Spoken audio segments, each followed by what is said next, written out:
Toy here. Let's talk about reading goals.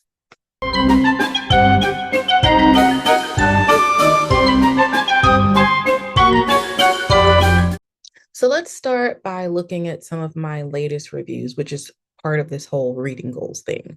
Um, if you followed me for any number of years, you know that I used to be very consistent with like the Goodreads reading challenge.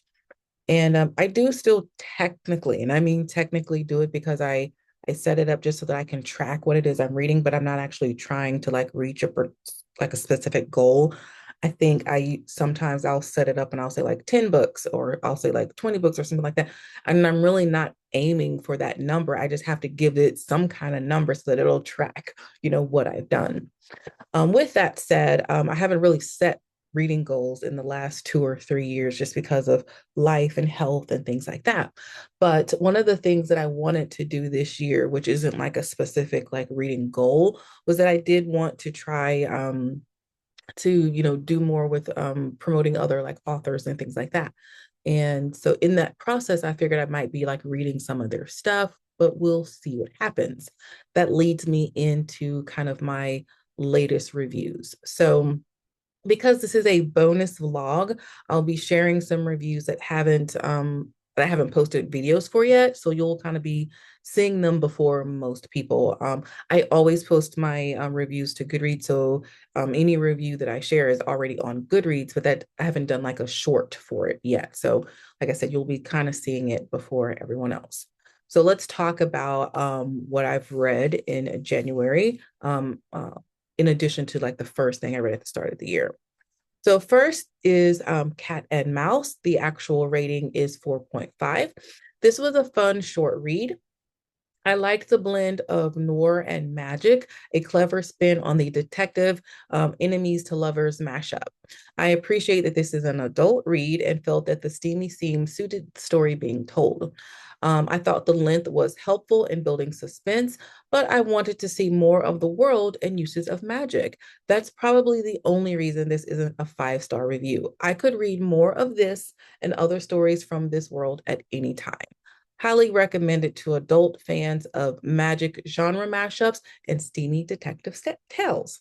So yes, Cat and Mouse is a book that I picked up at an event in my local area where I kind of, got to meet the author face to face. Thought that it looked interesting and I read it and I really enjoyed it. So I'm really hoping to have more encounters either with that author or her work. And so that's that. Now, the next thing that I want to do isn't actually a review. I just want to talk about it since I've mentioned it. I was signing up to do like some book tours and like review tours and things like that, again, in this effort to try to like promote authors. And I had signed up to read a book called Bright Midnights. I've posted a little bit about it. I mean, mostly just saying that this is what I'm reading, but that has changed. So I'm just going to kind of read what I have here and I'll decide if I need to embellish on that at all. So for Bright Midnights, this was a DNF for me, but not in the traditional sense. Usually when I DNF a book, I leave a 2-star review, giving the book the benefit of the doubt that it might have gotten better if I finished it. I didn't get far enough with this book to determine whether or not I liked it. I just got distracted with life and was unable to fulfill the review requirement for the tour I signed up for, which is no reflection on the book itself. I contacted the team and explained, and all is well. So, no review. I removed the book from my TBR altogether just so it wouldn't look negatively upon the book or the author.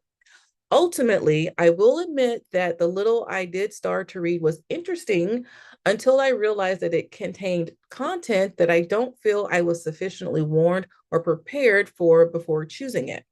I have no idea how extensive this goes or whether or not the content would have been okay or not okay in the long run. I have to consider that if I ever attempt to go back and read this again. I'll definitely have to read other people's reviews before trying to pick this up again, which is not something I usually do when I sign up for a review tour of a book that's already been released, so that I don't go in with preconceived notions. So the idea there is that this is a book that's already been previously released. I signed up to do like a review tour, which is a very common thing. And usually in those instances, I don't read previous reviews just because I don't want to let them influence me, because I want to be able to give like a genuine review. Needless to say, life got away from me, and I really didn't get into this book enough to feel like it warrants me even really saying anything about it, other than when I did get to the point where I just kind of stopped reading it. I did see some content that I don't feel like was promoted to me enough so that I would know that it's in there. And I'm not saying that it's necessarily bad, but I definitely, if I'm going to go back and pick this up later, I need to look more into that to decide if this is something that I do want to actually read again. It's a really cool premise for the book, but I just, if I was just reading this for my own, like if I found this book somewhere like out at a bookstore or on a line search, something like that, I would do like more research into whether or not I really wanted to read it. If those kind of content warnings were there, they weren't. So I don't know. I don't know. I don't know. So if you're interested, you can do some research and find out, but I'm just going to move on right now. So moving forward for the month of January, I've committed to reading some pretty heavy content that I was clearly informed and warned about, and I'll see whether or not I can handle it. These are at least going to be nonfiction books, so that's why I think they have like some heavier content in them. So I'm not going to mention the titles right now. I'm going to wait till I actually start to read them, because I'm doing this a little bit early. The month of January isn't over. Basically, just going to kind of take a break from reading and start reading these new kind of heavy content nonfiction books in February, and we'll see how it goes from there. So my question to you is, do you think some books need content warnings? Does it bother you if they do or don't have it? Are you like up for anything, nothing unexpected? I would like to know. For me, I like to know if I'm going to be reading certain types of content, just so I know that going into it. I don't want it to be like a shock to me. Sometimes it's once I get over the shock, it's perfectly fine, and then sometimes it's not. It just depends. So I want to know, what do you think? Until next time, guys, stay safe, keep reading, and be blessed. Hey, guess what? If you like what you see, you can totally subscribe to this channel.